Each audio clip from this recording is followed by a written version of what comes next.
반갑습니다, 여러분. 저는 과거에 가난을 이겨내려고 발버둥 치던 때부터 제가 겪고 느낀 많은 이야기를 써보려고 합니다. 제 인생은 늘 반전의 연속이라 아마 흥미있게 들어주실 수 있을 것 같아요. 그럼 마음과 귀를 열고 꼭 좀 들어주세요. 국민학교 시절 걷지 못하는 엄마와 둘이 살았어요. 아빠는 제가 갓난아기일 때 암으로 돌아가셨습니다. 기초수급비를 받아 모녀가 생계를 유지하려고 했으나 월세를 내고 엄마 병원비를 제하면 턱없이 부족한 생활을 해야 했답니다. 국민학교 5학년 때 신문 배달 아르바이트를 시작했어요. 그때 그 시절에는 어린애들이 일을 해도 이상할 게 없던 때였죠. 새벽마다 신문을 돌리고 학교에 가면 피곤해서 꾸벅꾸벅 조는 날도 많았습니다. 그래서 선생님께 혼이 많이 났죠. 지금 돌이켜 생각해보면 그때 공부를 너무 안 했던 게 후회가 됩니다. 신문 배달을 하면 버는 돈이 많진 않았지만 굶지 않고 잘 먹고 살았습니다. 중학교에 입학하면서 엄마의 몸이 더 많이 안 좋아지셨어요. 걷지 못하시는 데다 허리와 목까지 디스크가 생겼고 심근경색과 고지혈증 등 많은 질병이 생겨 병원에 입원하셨습니다. 치료만 잘 받으면 무사히 퇴원할 줄 알았는데 병과 싸워서 이기지 못한 엄마는 입원한 지 보름 만에 돌아가셨습니다. 심근경색이 가장 큰 요인이었는데 새벽에 심정지가 와서 의사와 간호사들이 CPR을 급히 실시했지만 깨어나지 못하셨습니다. 그렇게 저는 하늘 아래 가족 없는 혼자가 됐죠. 중학교를 다니고 있던 저는 공부는 무의미하기 때문에 중퇴하기로 했어요. 세상에 살아남으려면 오로지 돈이 전부라고 판단해서 자퇴 후 엄마와 살던 방을 정리했어요. 매달 월세를 내가면서 지내기에 너무 아까워서 숙식이 제공되는 일자리를 구하게 됐습니다. 작은 인형 공장이었는데 매일 먼지를 뒤집어 쓰며 재봉틀을 돌리고 쪽가위로 실밥을 따내는 일을 했답니다. 봉급을 받으며 한 푼도 쓰지 않고 저금했습니다. 공장에서 숙식 제공을 해주니 따로 돈 쓰는 걸 절대적으로 피했어요. 먹고 싶은 거 안 먹고 입고 싶은 거 입지 않아가며 정말 열심히 돈을 벌어 모았죠. 강산이 한번 지나도록 매달 봉급을 모았더니 과분할 정도로 돈이 많이 모였어요. 공장에서 저만큼 오래 일한 사람은 없었어요. 나이가 어리지만 짬밥은 1등이었답니다. 매년 매달 직원들이 바뀌었는데 제가 25살이 되던 해에 공장에서 짝을 만났어요. 언젠가 꼭 결혼하리라 다짐했는데 그 상대를 만나게 된 거죠. 저희 둘은 누가 먼저랄 것 없이 서로에게 이성적 호감을 느끼게 되어 연애를 시작했습니다. 거의 돈을 쓰지 않고 할 수 있는 데이트만 했던 것 같아요. 애인이 맛있는 거 비싼 거 사준다고 하면 제가 돈을 쓰지 말라 말렸고 아예 공장 기숙사에서 제가 도시락을 싸서 데이트를 나갔답니다. 그와 1년 연애하고 결혼식 없이 혼인신고만 하고 제일 싼 달동네에 단칸방을 마련했어요.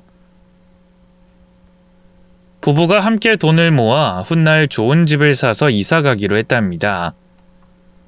제가 워낙 짠손이다 보니 남편은 두 손 두 발 다 들고 통장 관리를 저에게 맡겼어요. 아이는 나중에 좋은 집에 이사 가면 낳기로 해서 앞으로 5년은 더 고생하기로 했습니다. 저희는 목표한 대로 5년 동안 돈을 함께 모았고 이전에 모았던 돈을 더해 집 한 채를 살 수 있는 형편이 됐어요. 그리고 때마침 제가 임신을 하게 되어 타이밍까지 완벽했답니다. 여보, 나 임신이래. 우리 좋은 집에 이사가서 아이 키우면 정말 좋겠다. 아니, 당신 덕분에 좋은 집에 이사가게 생겼네. 이게 다 여보 덕이야. 내가 짠순이라서 싫었던 적 많았지. 아니, 솔직히 쓰면서 살면 좋겠다고 생각했는데 지금 우리 통장 보니 당신에게 맡기길 잘한 것 같아. 아무튼 우리 아이는 가난하지 않게 잘 키울 수 있겠어. 임신과 함께 방 3칸의 주택집을 마련했고 이듬해 아들을 출산했습니다. 시부모님이 아들을 돌봐주시기로 해서 저와 남편은 나란히 공장에서 일할 수 있었어요. 3년 동안 아들은 무럭무럭 건강하게 잘 자랐고 저희 부부는 돈을 차곡차곡 모았답니다. 아들에게 아쉬운 거 없이 다 해주고 싶은 부모의 마음으로 열심히 일했죠. 그런데 목표를 향해 열심히 달려가며 살면 모든 게 잘 풀릴 줄 알았는데 갑자기 찾아온 비극이 모든 걸 산산조각 내버렸습니다. 남편이 공장 기계에 손이 떨려 들어갔고 매우 큰 사고가 났어요. 구급대원들이 와서 기계를 분해하고 남편을 병원으로 데려갔지만 과다출혈로 세상을 떠났습니다. 저는 하늘이 무너지는 것이 어떤 마음인지 그때 깨달았어요. 부모님을 여의고 만난 남편이었고 세상에서 가장 사랑하고 소중한 사람이 떠나니 비통하고 황망해서 장례를 치른 이후에도 1달 넘게 오열하며 지냈습니다. 그이가 떠난 것으로 충격을 받은 건 비단 저뿐만이 아니었어요. 시부모님은 많이 힘들어하시다가 고향으로 떠나셨습니다. 저와 아들을 보면 그이 생각이 나서 힘들겠다며 아주 멀리 떠나버렸죠. 그리고 공장장님도 자신의 공장에서 그런 큰 사고가 생기고 난 뒤 정신적으로 많이 힘들어서 공장 문을 닫아버렸습니다. 공장장님은 사고 난 이유가 어찌됐든 책임지고 싶다며 거액의 보상금을 주시고 역시나 멀리 떠나셨어요. 저는 정신을 차려야 했습니다. 아들을 둔 엄마이니 세상 끝난 듯이 우울하게 사는 건 그만하기로 했어요. 아들이 아직 어리고 돌봐줄 곳이 없으니 부업을 선택했습니다. 물론 그동안 벌었던 돈과 보상금도 받아 여유는 있었지만 제 아들의 미래를 위해서 무조건적으로 희생하고 헌신하기로 했죠. 살림과 육아, 그리고 양말 포장, 속옷 포장 등의 부업을 하며 하루를 알차고 꽉 차게 보냈더니 세상 떠난 남편이 어느 순간부터 떠오르지 않더라고요. 그이에게 미안했지만 산 사람들은 어떻게 해서든 살아야 했으니 계속 그이가 생각나지 않길 바라며 열심히 살았어요. 아들이 6살이 되던 해에 당장 유치원에 가서 등록했습니다. 그때 당시 유치원에 다니지 못한 아이들이 아주 많았는데 저는 아들을 유치원에 2년 동안 보내기로 했답니다. 제가 하지 못한 걸 아낌없이 해주려고 마음먹었으니 하나도 아깝지 않았어요. 그때부터 아들과 떨어져 있는 시간이 있으니 부업 말고 다른 걸 해보기로 했어요. 공장 부지 근처에 가서 고무를 주워 팔기도 했는데 어느 날 버려진 세탁기를 보고 너무 아까워서 집으로 혼자 낑낑대며 가져갔어요. 전원이 들어오지 않길래 세탁기를 뜯어보기로 했어요. 공장에서 기계 고치는 걸 여러 번 해봤기 때문에 복잡하지 않길 바라며 열어봤답니다. 어떤 원리인지 공부해가면서 만지작거렸더니 세탁기가 뚝딱 고쳐지더군요. 아주 시원하게 잘 돌아갔습니다. 저는 이 세탁기를 중고로 팔게 됐고 손에 돈을 주게 됐어요. 그때 알았죠? 제가 어떤 일을 해야 할지 확실하게 결심이 섰습니다. 가장 싼 건물의 반지하에 중고 가전, 창고를 마련했고 명함을 하나 파서 여기저기 돌리고 전단지를 붙였어요. 고장난 가전 사고 팝니다 라고 기재해서 열심히 돌렸죠. 고장난 가전을 파는 사람은 억수로 많았습니다. 그런데 이 사는 사람은 많지가 않았어요. 처음부터 일이 대박날 리가 없다는 걸 알고 있었기 때문에 일단 부족한 머리에 기계 고치고 수리하는 걸 배우러 다녔습니다. 1년 뒤 세탁기, 텔레비전, 더 나아가 냉장고까지 고칠 줄 알게 됐어요. 이 부품을 싸게 구매해서 수리한 뒤 중고 제품으로 잘도 팔았죠. 이 수익성을 따지자면 진짜 남는 게 많았답니다. 시간이 좀 지나 IMF가 터졌는데 그때가 저에겐 최고의 전성기가 됐답니다. 다들 힘든 상황이니 작은 집으로 이사가며 중고가전을 엄청 많이 저에게 팔았고, 또 반대로 중고가전을 구매하는 사람들이 대거 등장해서 제 주머니에 돈이 꽉꽉 채워졌답니다. IMF 때부터 2000년대 초반까지 막대한 돈을 벌었다고 해도 과언이 아니었죠. 저는 중고 가전제품을 사고 파는 일이 천직이라 확신해서 죽는 그날까지 이 일을 하기로 다시 한번 결심했습니다.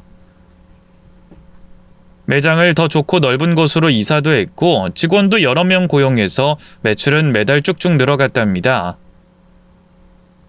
하늘에 있는 남편이 도와주고 있는 건지 아들이 행운을 주고 있는 건지 참 복이 터졌네요. 제 아들 이야기를 하자면 어릴 적부터 제가 공부를 엄청 시켰습니다. 절 닮지 않은 아들은 중고등학교 시절에 전교에서 5등 안에 들었답니다. 민호야, 너 성적 잘 나왔네. 근데 이왕 하는 거 전교 2등 말고 1등 해보면 어떻겠어? 엄마가 과외 하나 더 늘려줄까? 네? 좋아요. 엄마가 좋으면 나도 좋은 거니까 더 열심히 공부할게요. 우리 착하고 열정적인 아들 고맙다. 이 엄마가 공부에 한이 맺혀서 그런지 네가 공부 잘하는 걸 볼 때마다 너무 좋아서 펑펑 울 것 같다. 대학은 어디로 목표 잡았니? 서울대? 아니면 미국 하버드대? 거기까지는 못 갈 것 같은데요. 현실적으로 한국에 공부 잘하는 학생들이 너무 많아서 서울대보다 좀 약한 곳을 가야 할 것 같아요. 잘만 하면 장학생으로 명문대에 들어갈 수도 있고요. 등록금 걱정하지 말고 조금이라도 좋은 대학에 갈 수 있으면 그렇게 해. 괜히 눈 낮추고 장학생으로 대학 다닐 생각하지 마. 진짜 공부에 한이 맺혀서 아들에게는 필요 이상으로 공부를 많이 시켰답니다. 그런 아들은 수능을 매우 잘 치르긴 했는데 서울대는 힘들었어요. 그건 저도 인정을 해서 다른 명문대학에 보내게 됐어요. 대학에 가서 공부만 열심히 하는 줄 알았는데 이 녀석이 성적표를 받아온 걸 보고 충격을 받았습니다. 민호야, 너 이걸 성적이라고 받아온 거냐? A가 겨우 2개? 너 어떻게 된 거야? 엄마, 죄송해요. 뭐가 문제야? 공부하는 게 어려워? 어디 학원이라도 다닐래? 아니면 과외? 엄마, 제가 과외를 가르쳐야 할 나이인데 무슨 과외를 받아요. 제 성적이 떨어진 이유는 사실 여자친구가 생겼어요. 그래서 공부를 좀 소홀히 했던 것 같아요. 연애 중이구나? 우리 아들이 벌써 커서 연애를 다 한다니 신기하네. 그래, 여자친구 사귀는 건 축하할 일이지. 근데 이왕이면 같이 공부하면서 연애할 여자를 만나는 게 좋겠다. 네가 이 성적 받았으면 여자 쪽도 비슷하겠지. 서로에게 도움이 되는 사람을 만나야 하는 법이다. 민호야, 내 말 명심해라. 네, 엄마.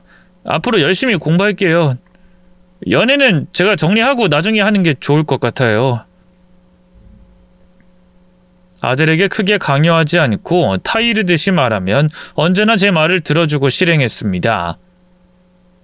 여자친구와 바로 헤어진 아들은 다음 학기에 올 A를 받았어요. 장학금까지 받아서 너무너무 자랑스러웠답니다. 이듬해 정말 보내기 싫었는데 아들에게 영장이 나왔어요. 눈물을 참아가며 아들을 입대시켰고 2년 동안 정말 외롭고 쓸쓸하게 보냈답니다. 그래도 시간은 잘 흘러갔고 아들은 늠름하고 패기 있는 모습으로 제대했습니다. 그리고 대학에 복학해서 다시 열심히 공부해 우수한 성적으로 졸업하게 됐어요. 민호야, 너 공부 더 하고 싶으면 대학원 다녀. 엄마가 너한테 쓰는 돈은 하나도 아깝지 않으니까 하고 싶은 거 다 해. 대학원이요? 거기까지는 생각 안 해봤는데 취직을 계획하고 있었어요. 요즘 취업이 어렵다잖아. 대학원 정도는 나와야 이름 있는 회사에 갈 수 있을 거야. 그럼 그렇게 할게요. 저도 취업 고민이 많았는데 엄마 말씀 들어보니 공부가 더 필요한 것 같아요. 아유, 우리 아들은 어쩜 이리도 착한지 몰라. 엄마한테 한 번도 반항하지 않고 진짜 열심히 공부만 하네. 넌 큰 사람이 될 거다. 내가 반드시 그렇게 만들어 줄 거야. 아들은 취업 걱정을 접어두고 대학원을 다녔고 또 졸업할 시기가 돌아왔습니다. 민호야, 원서 좀 내봤니? 어때? 취직할 만한 곳이 있어? 글쎄요, 기다려봐야겠지만 눈을 좀 낮춰야 할 것 같아요. 뭐? 눈을 낮춰? 그럴 바에 박사까지 공부해라. 눈을 최대한으로 높이고 네가 잘 되는 길을 택하고 공부하라고. 박사요? 오래 걸릴지도 모르는데. 나도 그 정도는 알아. 근데 요즘 다들 유학이다, 미국 대학이다 해서 잘난 놈들 천지잖냐. 엄마가 널 유학에 보내고 싶었는데 네가 떠나기 싫다고 남았으니 스펙이 부족하잖아. 그러니까 박사과정까지 밟고 진짜 큰 사람 돼봐. 잘만 하면 대학 교수도 할 수 있는 거 아니냐. 그렇긴 한데 엄마한테 너무 많이 의지하는 것 같아요. 제가 어린 나이도 아닌데 언제까지... 그런 말 하지 마라. 이 엄마한테 네가 전부야. 너 때문에 산다고 해도 과언이 아니라고. 엄마, 고마운 말씀인 건 아는데요. 너무 저한테만 쏟아붓지 마시고 엄마를 위해서 돈도 쓰고 재밌게 사세요. 네가 잘 되는 것만큼 재밌는 일은 없다. 그리고 엄마는 일터가 있잖니. 이 일 평생 하면서 네 뒷바라지 다 할 테니까 넌 돈 걱정 같은 건 하지 마라. 아들은 한두 달 고민했는데 제가 설득해서 박사과정을 밟기로 했답니다. 아들은 30 중반에 박사학위를 취득하게 됐고 36살에 아주 큰 회사의 제약 연구팀에서 일하게 됐어요. 거긴 석박사 출신 중에서도 공부를 좀 했다는 사람들이 간다고 하더군요. 게다가 고액 연봉을 받으니 더할 나위 없었죠. 교수 자리보다 더 좋은 자리라고 하니 전 무조건 잘 됐구나 생각하며 기뻐하고 축하해줬습니다. 그러던 어느 날 아들이 애인을 데리고 왔어요. 박사과정 중 만나서 1년 넘게 연애한 여자였다며 처음으로 인사하러 왔더라고요. 우리 민호가 공부하면서도 연애도 잘했나 보네. 예쁜 아가씨를 모셔왔네. 아가씨 반가워요. 나 민호 엄마예요. 어머님 처음 뵙겠습니다. 이수림이라고 해요. 말씀 편하게 하세요. 그럴까? 그럼 수림씨에 대해 이야기를 들어볼까? 어떤 사람인지 일러줄 수 있어? 네, 당연히 그래야죠. 예비 며느리는 4년제 대학을 나와 중견기업에서 회계를 담당하고 있다고 했습니다. 사실 아들에 비하면 부족해 보이긴 했으나 그렇다고 갑질하며 반대하고 싶진 않았어요. 그동안 아들이 아주 열심히 살아줬기 때문에 결혼은 자기가 하고 싶은 사람과 하게끔 해주고 싶었답니다. 수림씨가 우리 민호를 많이 좋아하나 보네. 민호도 마찬가지고. 두 사람이 서로에게 보내는 눈빛이 정말 예뻐. 어머님 감사해요. 그럼 저 반대하시는 거 아니죠? 반대? 나 그렇게 꽉 막힌 늙은이 아니야. 내 아들이 박사라고 그거로 장사할 생각 없네. 어머님이 참 쿨하세요. 그리고 능력까지 있으셔서 존경스럽기도 하고요. 홀로 아드님을 키우시면서 크게 가전 매장을 차리셨다던데 정말 대단하세요. 에이, 뭐 악착같이 살면 못할 게 없어. 그리고 나 때는 학력이나 스펙 같은 거 없이 몸으로 떼어가며 일했기 때문에 돈을 번 거야. 지금 같은 시대에 태어났으면 아마 성공하기 어려웠을 거야. 난 그래서 아들이 참 자랑스러워. 어머님은 겸손까지 하시고 정말 멋지세요. 제 롤모델로 삼고 싶습니다. 에이, 뭐 롤모델이 겨우 나야? 국민학교 졸업하고 중학교는 겨우 10개월 다녔어. 무식한 나를 목표로 하지 말고 텔레비전에 나오는 잘난 사람들을 롤모델로 삼으라고. 어머님, 학력이 뭐가 중요해요. 저는 맨손으로 크게 성공한 어머님이 제일 대단하고 훌륭해 보여요. 앞으로 많이 좀 가르쳐 주세요, 어머님. 그래, 뭐 내가 가르칠 게 있을지 모르겠지만 얼마든지 옆에서 도와줄게. 근데 수림씨, 나이가 34이라고 했지? 우리 아들이랑 3살 차이구나. 이런 말하면 이상하게 들릴 수도 있는데 아이는 꼭 낳았으면 좋겠어. 뭐 요즘 딩크족이다 뭐다 하면서 애기 안 낳는 부부들을 보면 난 이해가 안 돼. 꼭 손주를 안고 싶기도 하고 말이야. 어머님, 저도 꼭 아이 낳을 거예요. 저도 애기를 엄청 좋아하거든요. 아이, 그래? 아이, 잘 됐네. 아니, 이제 보니 우리 아들이 며느리감을 제대로 데리고 왔구만. 민호야, 결혼해서 꼭 잘 살아야 한다. 네, 엄마. 그동안 저 키워주시고 뒷바라지 해주신 거 잊지 않고 평생 갚아가면서 살게요. 효자는 아니지만 효자가 되도록 노력할게요. 아이, 무슨, 넌 효자 맞다. 그동안 엄마가 하라는 대로 공부만 열심히 해서 박사까지 나오고 아무나 못 가는 회사에 들어갔잖니. 게다가 결혼해서 아이까지 낳는다고 하니 그 이상으로 잘할 필요는 없다. 엄마, 진심으로 감사해요. 자식이 고맙다는 말을 엄청 하네. 그래도 기분은 좋네. 아들 하나는 내가 제대로 키운 것 같아 뿌듯하다고. 하하하하. 예비 며느리가 다녀가고 2달 뒤에 상견례를 치렀습니다. 사돈 부부는 매우 평범하고 착하고 좋은 분들이라 그 어떤 갈등도 없었답니다. 제가 크게 신혼집을 차려주었고 혼수는 사돈 부부가 알아서 맞춰주며 모든 준비를 끝내고 결혼식을 올렸습니다. 아들이 신랑 입장하는 순간에 눈물이 왈칵 쏟아졌어요.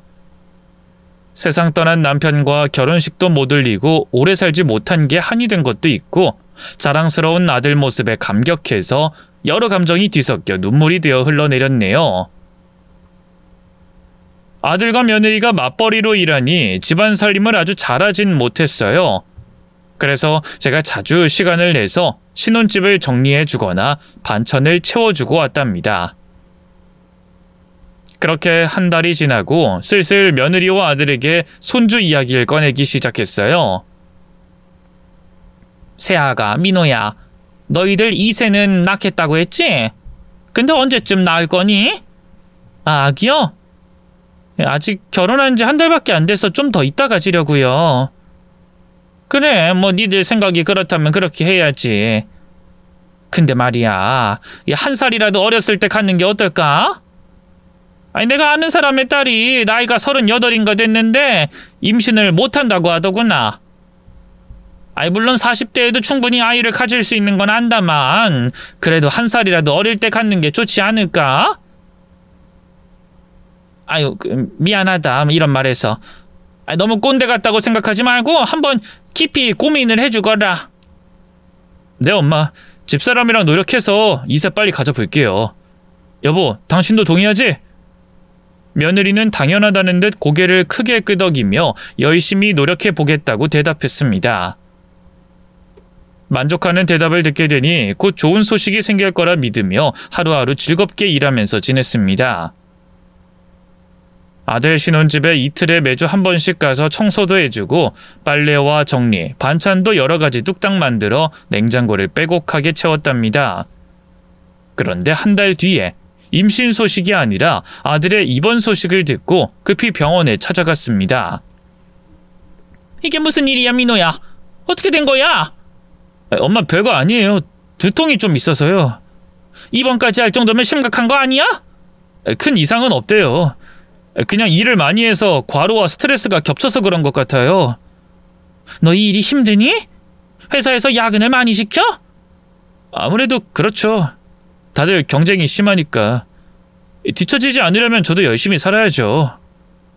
아이, 그렇다고 병원에 입원할 정도로 머리가 아프면 어떡해? 아휴, 네가 환자복 입고 있는 걸 보니 마음이 좋지 않다. 세아가, 너도 많이 놀랐지? 며느리의 반응을 봤더니 많이 놀란 것 같더라고요. 어깨를 토닥이며 곧 괜찮아질 테니 걱정을 내려놓으라고 했죠.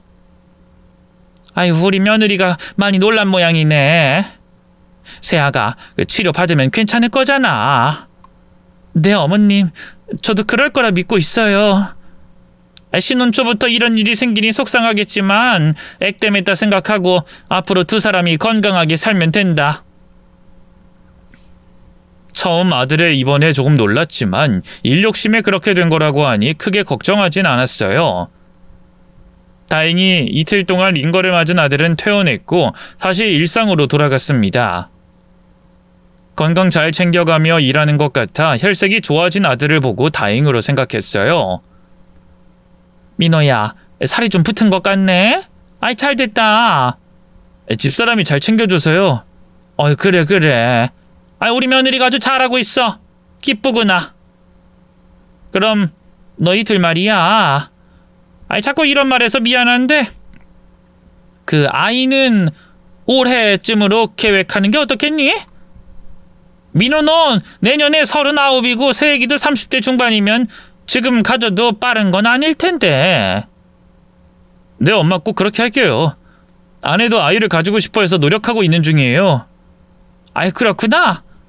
니들이 내 말을 듣고 기분 상하지 않길 바랬는데 다행이네. 근데 너희들 문제가 있는 거 아니지? 난임이나 그런 거 없지? 그렇게 묻자 며느리가 대답했습니다. 어머님, 안 그래도 병원 가서 검사 받았는데 저희 둘 다 임신 가능하대요. 걱정 내려놓으셔도 됩니다. 검사까지 받았구나? 그래, 뭐 알아서 잘들 하고 있었네. 내가 말하지 않아도 될 뻔했어. 아무튼 고맙다. 앞으로 열심히 노력해서 꼭 이세 가져라. 그럼 난 일찍 갈 테니까 오붓한 시간 보내라. 어머님 벌써 가시게요? 좀 더 놀다 가세요. 아니다. 너희들 이세 만들려면 내가 자리를 피해줘야지. 아무튼 난 간다. 둘이 좋은 시간 보내라. 저는 그만큼 손주를 기다렸어요. 저도 압니다. 저의 말로 인해서 며느리가 큰 부담을 느낄 거라는 것을요. 하지만 걱정이 돼서 말을 참으려고 해봤는데 잘 안 되더라고요.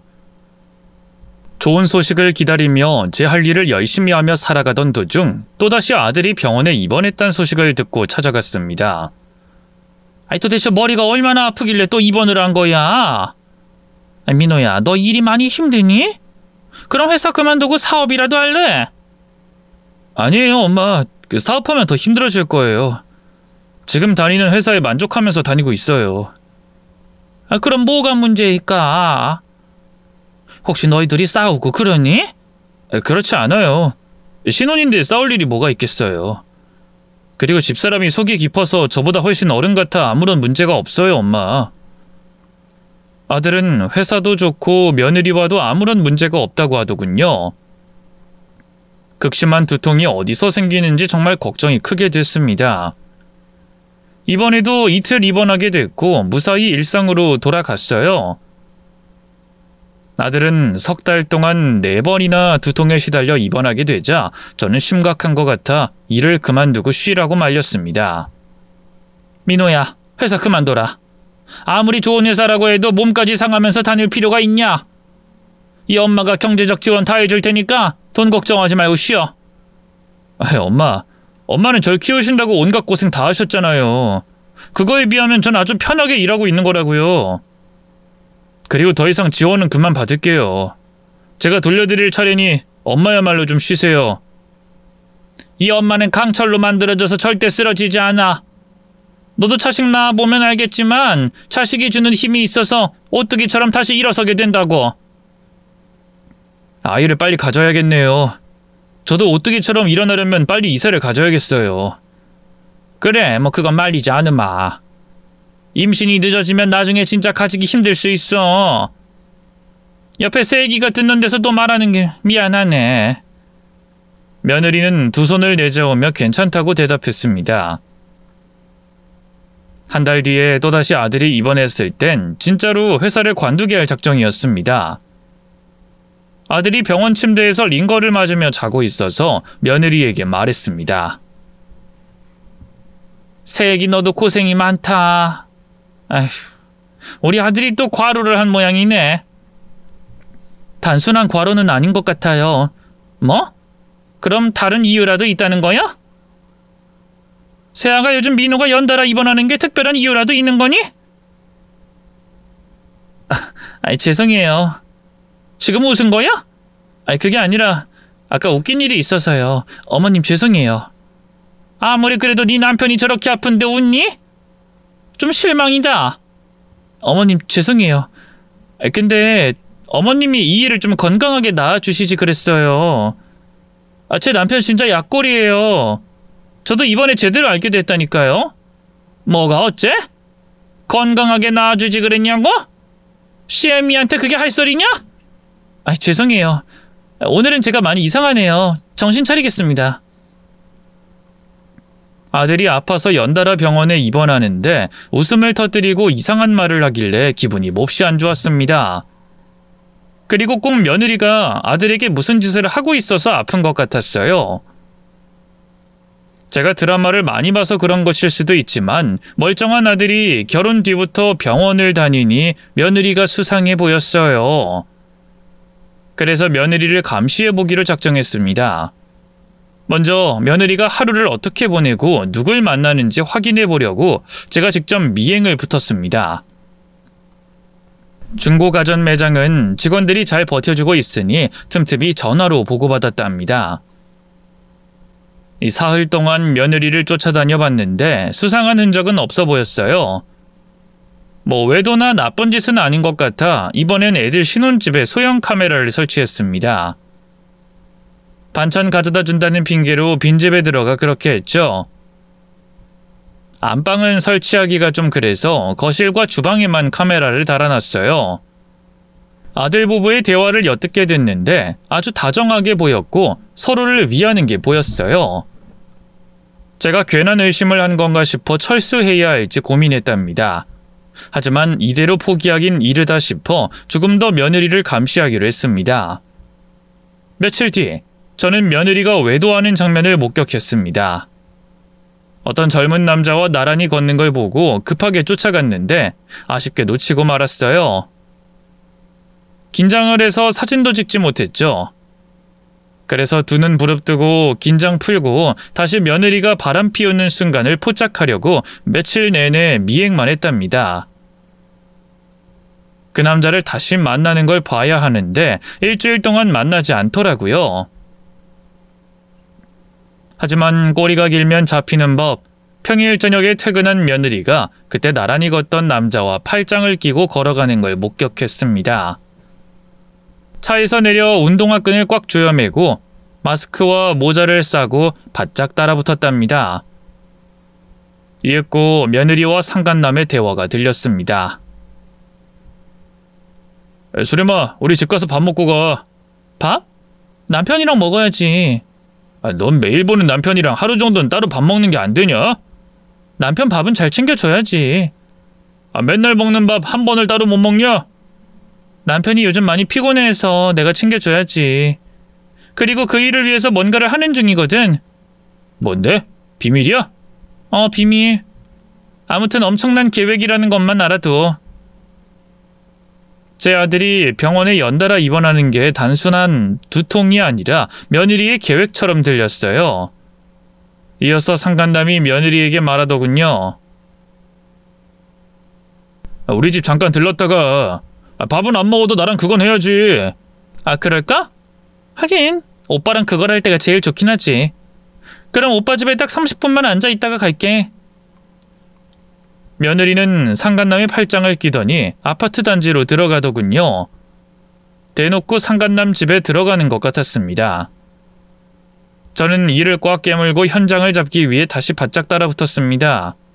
이윽고 공동 현관문을 열고 들어가는 며느리와 상간남 뒤를 따라 들어가 고개를 푹 숙이고 모자를 깊이 눌렀었습니다. 옷을 평소에 안 입던 트레이닝복을 입어 저인 줄 모르더군요. 엘리베이터 안에서 두 사람은 손장난을 치더군요. 우와, 우리 수림이 허벅지가 단단하네. 오빠 사람 있잖아. 뭐 어때? 장난치는 건데. 저기 어르신 죄송합니다. 상간남이 절 쳐다보며 말하자 고개를 푹 숙이고 아무 대답도 하지 않았습니다. 그러자 며느리가 말하더군요. 거봐, 어르신이 괜한 걸 봐서 민망해하시잖아.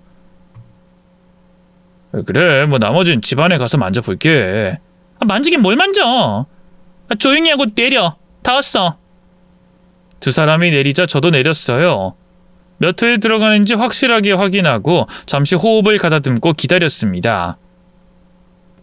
현장을 잡기 위해 시간을 좀 더 흘려보내고 초인종을 눌렀습니다. 누구세요? 상간남의 목소리였습니다. 네, 저는 아래층 사는 사람인데요.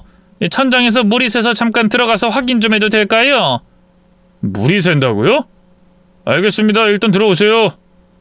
현관문이 열리자 상간남이 쫙 달라붙는 런닝과 반바지를 입고 있더군요. 저는 바로 기싸대기를 후려 갈겼습니다. 지금 뭐하세요, 아줌마? 아까 엘리베이터에서 본 어르신 맞죠? 그래, 이 더러운 놈아. 다시 상간남의 따귀를 갈기려는데 제 손목을 잡아 막더군요. 그래서 우산꽂이에 있던 우산을 집어들고 상간남의 가랑이 사이를 세게 올려쳤습니다. 아줌마, 이게 지금 뭐하는 짓이에요? 무슨 말도 안 하고 다짜고짜 때리는 이유가 뭐예요? 내가 누군지 알고 싶어? 왜 이러는지 궁금하지? 그럼 네 놈이 맞춰봐. 우산으로 상간남을 흠씬 두들겨 패줬고 이어서 놀란 눈으로 거실에서 보고 있던 며느리에게 다가갔습니다. 쫙 붙는 옷을 입고 있더군요. 이 망할 것 같으니 감히 내 아들을 두고 바람을 피워? 너 오늘 돼졌어! 우산으로 며느리의 머리와 온몸을 두들겨 팼더니 며느리가 소리쳤습니다. 어머님이세요? 여긴 어떻게 오셨고 왜 때리시는 거예요? 저는 모자와 마스크를 집어던지고 말했습니다. 그걸 몰라서 물어? 아이고, 내 입으로 말도 못하겠네. 일단 입 다물고 혼이나 실컷 나봐. 며느리를 두들겨 패던 중 상간남이 제 두 팔을 잡고 말리자 가랑이 사이를 발로 올려쳤습니다. 이놈아, 사내들은 그게 문제지. 어떠냐? 이제 좀 이해가 되냐? 내가 여기 왜 왔는지. 저기 사돈어른 접니다. 스림이 오빠예요, 친오빠. 상견례 때랑 결혼식 때 뵀었잖아요. 뭔가 크게 오해를 하신 것 같습니다. 뭐? 스림이 오빠? 잠깐, 다시 보니 낯이 익네? 그럼 설마 저 스림이 친오빠입니다. 진짜 맞네. 근데 둘이 왜 이상하고 야릇한 대화를 나눈 거야? 이 30분만 집에 있다 가라고 했잖아. 제 질문에 며느리가 대답했습니다. 어머님, 저희 오빠가 헬스장 관장이에요. 오빠랑 새언니랑 같이 운동하려고 들렀다고요. 뭐? 너무 놀라 온몸이 부들부들 떨리는데 화장실에 있던 며느리의 올케가 나왔습니다. 정말 맞더군요.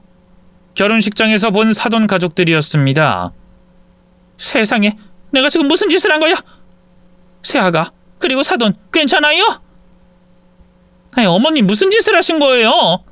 이러는 이유가 있을 거 아니에요. 새아가, 너 우리 민우한테 이상한 거 먹여서 병원에 입원시키는 거 아니냐? 연달아 입원하는 게 이상했고 네가 내 아들을 두고 비웃기도 했었잖아. 그래서 너한테 뭔가 있을 거라 생각했고 미행하고 다닌 거야.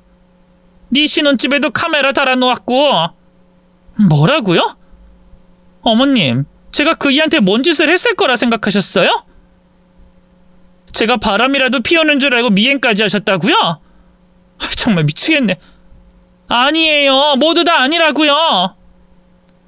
이런, 내가 큰 실수를 한 것 같네. 사돈 아드님 괜찮아요? 제가 거길 2번이나 때렸는데 괜찮을까요? 아프긴 하지만 다행히 크게 다친 것 같진 않습니다. 사돈어른, 제 동생 나쁜 애 아닙니다. 바람 피우거나 매지한테 이상한 걸 먹여서 입원시키는 짓 할 애가 아니라고요. 그건 아직 모르는 일이죠. 바람은 제가 잘못 짚었어도 아들이 두통에 시달리는 건 다른 이유가 있을 수 있다고요. 저는 침착하게 이성을 찾았고 바람은 오해지만 아들을 해치려고 하는 며느리의 몹쓸 짓은 아직 제대로 밝히지 못했으니 의심을 거두지 못했습니다. 어머님, 제가 다 말씀드릴게요. 저랑 나가요. 나가서 이야기해요. 왜? 여기서는 말 못하겠니? 네 식구들이 있는 앞에서 말하기 곤란한 거면 네가 큰 죄를 저지른 게 맞는 모양이구나. 그런 게 아니에요. 사생활 이야기니까 오빠 부부가 몰랐으면 해요. 어머님, 저를 잠시만 믿어주시고 밖에 나가서 대화를 나눠요. 그래, 그러자. 어차피 네가 한 짓은 밝혀지게 들리니 여기서 이럴 게 아니라 나가는 게 좋겠다. 며느리는 곧 옷을 갈아입고 나왔고 사돈 아들 부부와는 인사도 안 하고 나왔습니다. 벤치에 나란히 앉자 며느리가 깊은 숨을 내뱉었습니다. 어머님, 카메라 설치하셨다고요? 그래, 실시간으로 볼 수도 있다. 뭐 개인 생활이 있으니 거실과 안방에만 설치했다. 네가 내 아들 머리가 아프게 하는 확실한 이유를 잡아내려고 설치했단 말이야. 그럼 틀어보세요. 같이 영상 보자고요. 지금 본다고 뭐가 나오겠냐? 녹화된 영상 중 눈에 띄는 게 있을 거예요. 그이가 병원에 연달아 입원한 이유가 담겼을 거라고요. 핸드폰을 꺼내서 녹화된 영상을 여러 개 보다가 아들이 영양제를 먹는 장면이 나오자 며느리가 일시정지시켰습니다. 어머님, 이거예요. 그이가 두통에 시달렸던 이유가. 무슨 소리야? 그냥 영양제 먹는 것 같은데. 영양제가 아니에요. 확대해서 보여드릴게요. 이게 뭔데? 난 봐도 모르겠다. 영어로 쓰여 있어요. 비아그라. 뭐? 뭐라고? 남자들이 성기능을 활발하게 하기 위해 먹는 약이요. 비뇨기과 가서 지어오는 약이라고요. 성기능? 그럼 이게 그 부부 생활할 때 먹는 그 약이라는 거지? 네. 제 남편은 저도 모르게 비아그라를 먹어왔어요. 저희도 아이를 가지고 싶었는데 어머님이 빨리 임신하라고 하니 그이가 마음이 급했던 모양이에요. 그런데 남편 신체에 이상이 있어서 그 약을 먹어왔던 거더라고요. 제가 병원에서 웃었던 이유가 남편이 매번 이 약을 먹어가면서 침대에 왔을 걸 생각해서 웃음이 나온 거예요. 그리고 어머님께 실수로 한 말 있잖아요. 그 일을 좀 건강하게 낳아주지 그랬냐고요. 그 기능을 못해서 약을 먹으니 괜히 그런 말이 튀어나온 거예요. 그러니까 내 아들이 그 무엇이냐, 그 남자들이 그 기능을 위해 먹는 약을 먹었다는 말이잖아. 근데 아파서 입원하는 이유랑 무슨 상관이야? 어머님, 비아그라의 부작용이 두통이에요. 그이가 과용하고 침대로 올라오는 날이 잦아서 아픈 걸 호소하고 병원에 간 거예요. 어머님, 그이한테 직접 물어보세요. 제 말이 사실인지 아닌지 직접 확인하시라고요.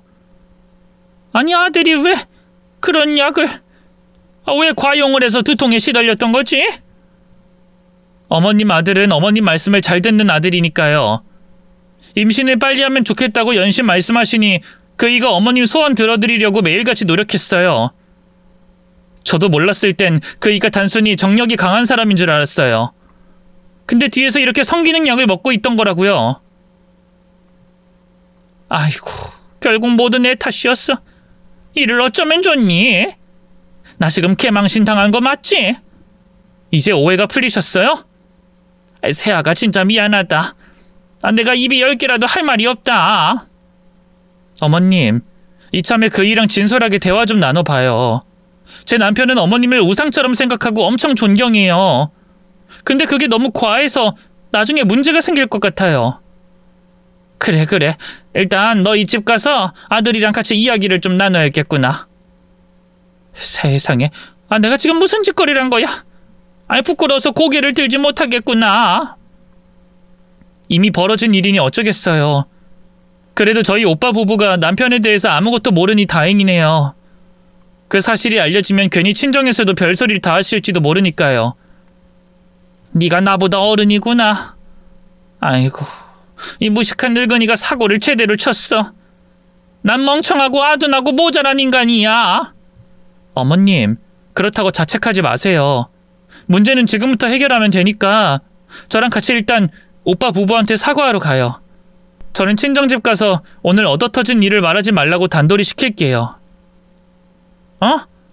그래. 어서 가서 사과부터 하자. 저희 고부는 당장 아파트로 올라가서 사돈아들 부부에게 고개 숙여 사과했습니다. 두 손을 싹싹 빌었더니 괜찮다고 그냥 웃어 넘기겠다고 했답니다. 참으로 좋은 분들입니다. 이 멍청한 노인네가 설쳐서 못돼 먹은 짓을 했는데 용서해 주셔서 고맙습니다. 사돈어른, 오해를 다 풀었다고 하니 괜찮습니다. 그리고 저희 남매가 엘리베이터에서 대화가 오해할 수 있었던 것 같아요. 저도 말 조심하겠습니다. 아이, 내 사돈. 아이고, 죄송하고 고맙습니다. 정말 감사합니다. 그렇게 사과를 하고 아들 신혼집으로 갔습니다. 무슨 영문인지 모르는 아들은 저와 며느리를 보고 왜 같이 들어오냐고 묻더군요. 저는 아들의 손을 잡고 소파에 앉았습니다. 민호야, 내가 내 욕심 때문에 널 제대로 못 키운 것 같구나. 엄마, 그게 무슨 말씀이세요? 너 병원 입원하는 거 그 성기능약 때문이라면서. 네? 집사람이 말했어요? 여보, 그걸 왜 엄마한테 일렀어? 내가 잃은 게 아니라 어머님이 날 의심하셨어. 내가 당신한테 뭘 먹여서 아프게 하는 거라 짚으셨다고. 그래서 사실대로 말해야만 했어. 여보, 우리 집에 어머님이 카메라를 설치하셨거든? 그거부터 수거하자. 어머님 어디에 설치했어요? 저는 벌떡 일어나 재빠르게 4개의 카메라를 꺼내놨습니다. 저 대신 며느리가 전부 다 이야기해줬고 아들은 진지한 표정으로 말했답니다. 엄마, 제가 임신을 위해서 약의 힘을 좀 빌렸어요. 괜히 저 때문에 이런 일을 벌이게 하셔서 죄송해요. 이 녀석아, 사과는 내가 해야지. 애를 가지라고 보챘으니 네가 그 말을 듣고 어떻게든 해보려고 그런 거잖아. 에휴, 내가 참 한심한 엄마다. 어릴 때부터 내가 공부만 시키고 운동 같은 건 전혀 시키지 않았잖아. 대학원도 박사도 내가 시켜서 한 거잖아. 내 욕심을 채우려고 널 내 안에 가둔 것 같구나. 건강하게 운동도 시키고 그랬어야 했는데 내가 멍청한 엄마여서 미련하게 공부만 시켰어. 미안하다. 엄마, 별 말씀을 다 하시네요. 다 제가 하고 싶었던 공부였어요. 엄마가 시키지 않아도 했을 거예요. 그리고 민망하지만 그 성기능은 제 나이 때 이런 남자들 여럿 있대요. 그리고 저도 집사람도 아이를 무진장 가지고 싶어 한다고요. 꼭 엄마 때문은 아니에요. 아무리 그래도 이놈아, 나이가 40도 안 됐는데 발기부전이 말이 되냐? 이건 다 내 탓이라고. 널 잘못 키운 내 탓이란 말이야. 엄마, 꼭 짚어서 발기부전이라고 하지 마세요. 부끄러우니까. 그리고 저 요즘 운동 다녀요. 테니스도 배웠고 집사람이랑 집에서 운동 많이 해요. 그래서 비아그라는 이제 끊었어요. 뭐야? 정말 끊었어? 이제 그거 안 먹어도 되는 거야? 엄마, 그 대화가 자꾸 민망한데. 네, 이젠 안 먹어도 돼요. 집사람 도움으로 해결됐다고요. 아이고, 우리 새아가 고맙다. 발기부전인 내 아들을 고쳐줘서 고마워. 아들은 민망해서 얼굴이 빨개졌고 며느리는 깔깔 웃었습니다. 어머님, 정말 민망한 대화지만 아무튼 잘 해결돼서 좋네요. 이제 절 믿으시는 거죠? 안 믿고 말고. 내 아들에겐 나보다 네가 더 중요한 사람이다. 네가 나보다 100배는 낫다. 어머님, 제가 드리고 싶은 말씀이 있는데 어머님은 저희한테만 신경이 쏠려 있는 것 같아요. 물론 그게 나쁘다는 말은 아니고 어머님을 위해서 뭔가를 하셨으면 좋겠어요. 내가 사는 낙이 아들 며느리인데 여기서 뭔가를 더 하라니. 이를테면 공부 같은 거요. 어머님이 공부를 못 해본 게 한이라고 하셨잖아요. 그래서 제 남편한테 공부를 엄청나게 시키셨다면서요? 공부? 내가 이 나이에 어디 가서 공부하니? 노인대학이요. 바로 요 앞에도 생겼던데요. 난 국민학교밖에 못 나왔어. 중고등학교를 뛰어넘고 바로 대학을 어떻게 가니? 졸업장 없어도 된대요. 제가 문의 전화해봤어요. 그래? 그럼 나도 도전해볼까? 네, 어머님. 완전히 응원해요. 이제 민호 오빠는 어머님 덕분에 잘 살고 있으니까 어머님의 인생에서 이루고 싶은 걸 꼭 이뤄보세요. 한은 푸셔야죠. 며느리의 말을 듣자 가슴이 쿵쾅거렸습니다. 그래서 며느리와 같이 노인대학교에 찾아가 원서를 접수했고 몇 달 뒤에 입학하게 됐답니다. 공부를 해보니 제 아들이 얼마나 힘들었을지 가늠조차 되지 않았어요. 제가 박사까지 시켜서 수십 년을 했으니 아마 스트레스가 상당했을 겁니다. 그럼에도 힘든 기색 한 번 하지 않고 착하게 커준 아들에게 감사할 뿐이었습니다. 저는 학교를 다니면서 중고가전 매장을 비싸게 팔아버렸습니다. 이 공부를 해보니 앞으로 남은 인생을 책을 가까이 하면서 사색하며 지내고 싶더라고요. 평생 돈 버느라 고생도 많이 했고 그만할 때도 된 것 같아 아주 큰 결정을 내렸죠. 그리고 제가 2학년에 올라갈 때 며느리가 임신을 했습니다. 매우 기뻐서 며느리를 안고 방방 뛰었고 아들에게 축하의 말을 전했어요. 우리 아들 이제 비아그라 없이 살 수 있는 거냐? 아유, 엄마 또? 제발 그 단어를 꺼내지 마세요. 저 이제 완전히 건강해졌다고요. 아이고 다행이다. 그래 그럼 그 건강한 몸으로 열심히 일해서 내 며느리 먹여 살려라. 이 엄마는 이제 은퇴했으니 알아서 잘 살아야 한다. 당연하죠. 저 진급도 했고 앞으로 오래오래 일할 테니까 엄마는 쉬면서 아들한테 용돈 받아가면서 지내세요. 아니 엄마는 돈이 많긴 하지만 우리 아들이 주는 용돈은 받도록 하마. 내년에 나한테 손주가 생긴다니? 얼쑤 좋네. 얼쑤 좋아. 며느리는 이듬해 건강한 손녀딸을 낳았습니다.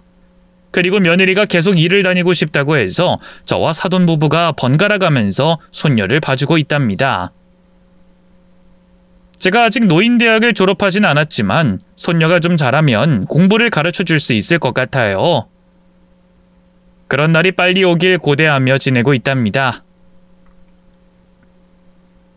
저의 가난한 시절부터 고생과 남편을 잃은 슬픔, 그리고 아들 부부와 있었던 웃기면서도 바보 같던 제 행동들까지 세세히 적어봤습니다.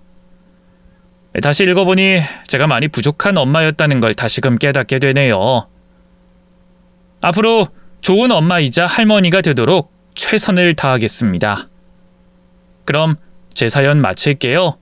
경청해 주셔서 감사합니다. 안녕히 계세요.